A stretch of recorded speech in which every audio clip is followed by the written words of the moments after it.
Et alors là, permettez-moi à cet instant de vous faire part d'une expérience que j'ai faite ce week-end. Je suis justement allé voir sur Internet Gibraltar paradis fiscal pour chercher en quoi c'était un paradis fiscal. Et la première annonce qui tombe sur Google, c'est Gibraltar, fiscalité idéale pour sociétés et particuliers. Je vous invite à faire l'expérience.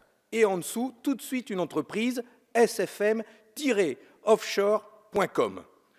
Et là, on peut créer, commander une entreprise en 2 minutes, c'est écrit. Eh bien, vous savez quoi, monsieur le ministre? J'ai créé mon entreprise offshore ce week-end. J'ai fait l'expérience en 2 minutes, avec une précision importante. Il était écrit, toute information saisie dans ce formulaire seront conservées de façon strictement confidentielle et votre transaction sera sécurisée grâce au cryptage SSL, j'ai compris, un cryptage XXL. J'ai donc créé mon entreprise via ce site en 2 minutes et quelques clics. D'abord, il a été précisé qu'en fonction d'où venaient les profits, le taux d'imposition serait de 10% ou de 0%.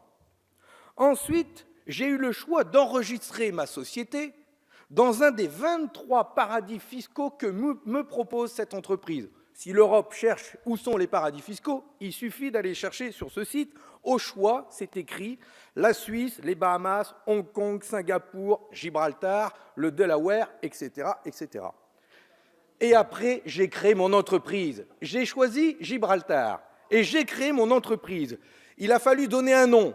J'ai créé le nom, l'entreprise Ministère des Comptes Publics. Il a fallu trouver un directeur et un actionnaire principal. Et là, il vous offre 2 options. Ou il vous nomme l'actionnaire et le directeur, mais ça vous coûte plus cher. Ou vous le nommez vous-même. Alors j'ai nommé comme directeur M. Gérald Darmanin. Comme actionnaire principal, Mme Amélie de Montchalin à 51% de l'entreprise.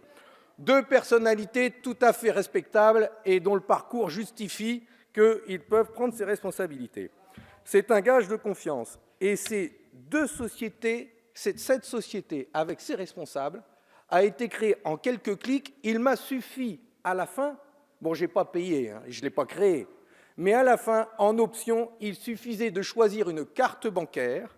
Et sur cette carte bancaire, l'option, je précise, le nom du titulaire n'apparaît pas sur la carte et n'est ni enregistré sur la bande magnétique ni sur la puce.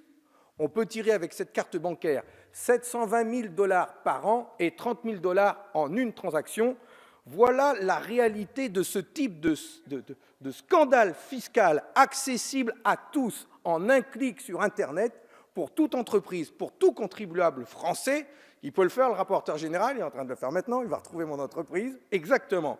Quand est-ce que l'on va s'attaquer véritablement à cette délinquance en col blanc, cette délinquance fiscale qui provoque des trous dans nos comptes publics? On s'attaque à la couche d'ozone qui fait des trous dans l'atmosphère.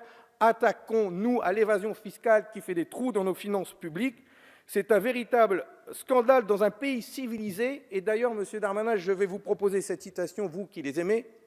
C'était le ministre des Finances de Roosevelt en 1937, Henri Morgenthau, qui avait dit « Les impôts sont le prix à payer pour une société civilisée ».